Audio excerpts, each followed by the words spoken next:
the King's Corner, the place for all things Bethesda. I am the KingFanMan, and today we continue our journey into the scariest places in Fallout 76. Today we're going to go to the Cranberry Bog, and I didn't think that was going to be scary at all. That was until I started researching it. And I think you will agree if you watch long enough. So come with me as we journey deep into the Cranberry Bog. The Cranberry Bog, or the Cranberry Glades Botanical Area as it's known today, is made up of 4 bogs that encompasses 750 acres and is located near the town of Hillsboro, West Virginia, and is at the headwaters of the Cranberry River and is part of the Monongahela National Forest. Now, a bog is not a swamp like there is in the southern United States, and it is truly a marvel of creation and very unique to say the least. It starts out as a lake and slowly over time, with a combination of moss and plant growth, along with plant sediments filling the lake, eventually leaving the bog as it is today. It may look like the lake is gone, but you can easily see why there is a boardwalk built to walk on throughout the entire bog.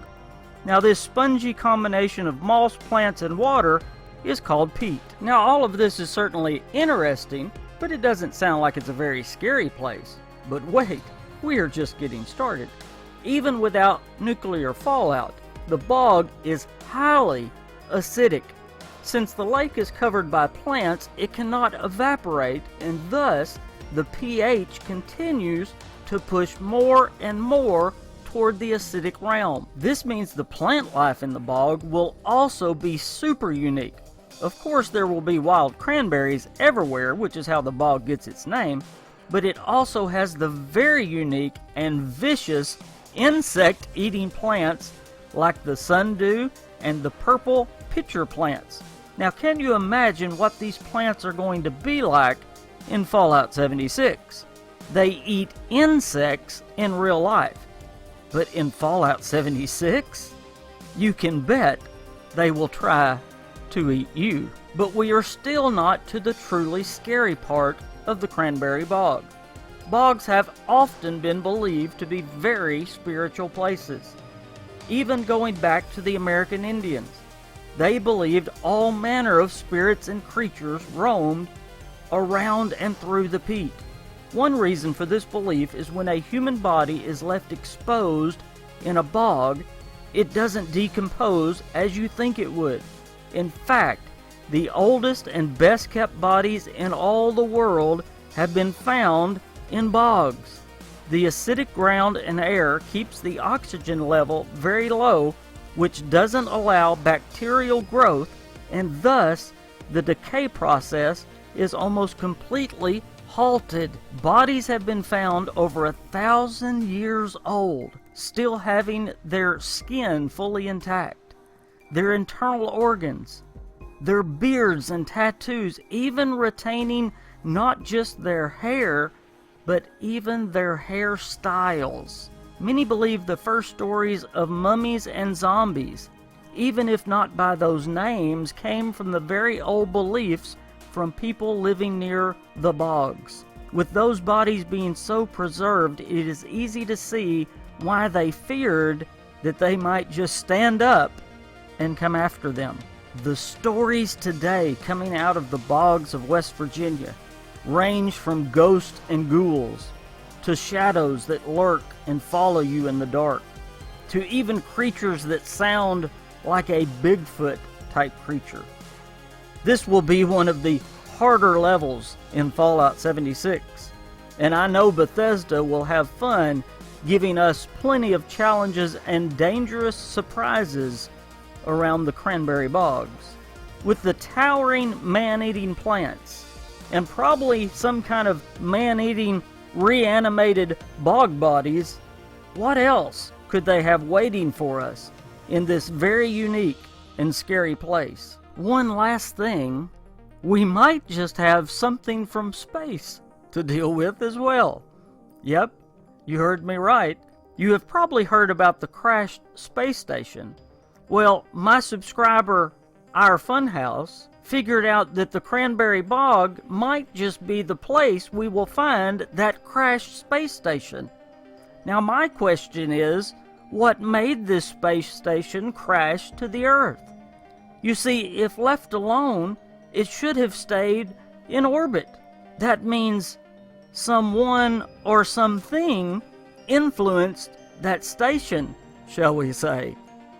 So, will we meet some more Zetans in the bog? Or maybe we will meet a whole new race of alien creature. With all that said, let me end by saying, the bog will not be a place to stop and smell the roses. It will be a place to have your head on a swivel, and the deeper you go, there is no telling what you might see. Are you ready to face the bog?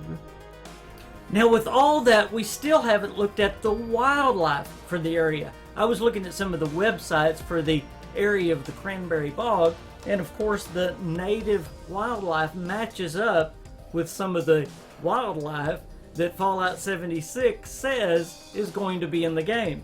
How about the mutated bears, of course, but the new mutated possums. Yes, there's going to be possums in the game. Of course, the mutated frogs that we've seen in the trailer. The new ticks. I can't believe there's going to be ticks in Fallout 76. And then this one, I just wonder if Bethesda's going to put this in the game. I kind of wish it's in there, and then it's going to be very difficult to deal with. One of the famous animals from the Cranberry Bog is the flying squirrel. Can you imagine how it would be to deal with a flying mutated squirrel? It would kind of be like a mole rat coming from the air. Oh, that would be crazy. I hope Bethesda does that. And then I wonder what kind of creatures that we've seen from the trailers, other than what we've already talked about, could be there. One would be the Wendigo. I'm sure it will be in the Cranberry Bog, as well as maybe other places on the map. The Wendigo is the white skin, the half man, half zombie demon. He started out as a man. He ate human flesh. There's a whole backstory on him, but I'm sure he's a higher level creature. This would be a good place to find him. Another one might be the Snallygaster. I just like saying that word. It's a higher level creature, so it might be in this area as well. Whatever that's going to be here, there's going to be, again, a lot of surprises, a lot of creatures, a lot of wildlife. And remember, the plants themselves, not only are they going to be radiated and acidic, they are going to be man-eating plants and bigger than we are. So you're going to have to watch out for everything in the Cranberry Bog. Hey, thanks guys for getting your Bethesda fix here. As always, check all my links down below, and I want to ask you, if you're able, I sure need some more support for this channel. As most of you know, I am battling lupus, and this is what I'm trying to do as a living. I do pastor a small church, and I'm trying to do that and make a living from my YouTube. So I could sure use some more support as I'm building this channel and building this community. So please check out my Patreon page and consider becoming a supporter of the KingFanMan channel. I appreciate that. Also, remember, we do have Discord now. It's a good way to connect with me and the rest of the community. If you are a Patreon, there's a lot of surprises waiting for you and a lot of new things that are coming. One, you get to be on a podcast with me. That's a great thing. I wanted to remind you again that most of this footage came from my subscriber, Our Funhouse. They've got 9 videos from Fallout 76 places. They live in West Virginia. Thank you again for letting me use your footage. An awesome job in finding that space station. That was great work. Y'all go check out their channel. They've got some awesome stuff on their channel, but those 9 videos, if you just like Fallout 76 stuff, you'll love that stuff. Go check out their channel. It's Our Funhouse. Okay, very last thing I want to talk to you about is, of course, if you're not a subscriber, hit that button, hit that little bell. Very easy. Then maybe YouTube will tell you every once in a while when I've got a video. Hopefully they'll get that fixed. But listen, if you cannot be a Patreon, and I understand that, I understand living from paycheck to paycheck, I'm doing it right now, but you can still help support this channel. You can share. You can tell your friends. You can tell your neighbors. You can tell your co-workers. And you can share videos. You can share this channel on Facebook, on Twitter, because I need to get to 1,000. And again, I said, this is our channel. We need to get to 1,000. Before I can make anything on YouTube, I have to get to 1,000. And we are over 600. I cannot believe that. And I would love to make it to 1,000 by Christmas. Will you help me do it? Again, all you have to do is help. When I put out a video, share it. Tell your friends about it. If you have somebody that loves video games, that loves Bethesda, tell them about the KingFanMan and share on social media. You'll be surprised how many subscribers you'll help me pick up. So thank you for hearing my little begging, and I appreciate the support that you do give. Again, I don't say it enough, I have the best subscribers in all of YouTube. I appreciate you more than you will ever know. Y'all be looking for another scary place coming very soon from the KingFanMan. That's who I am, and I will see you very soon.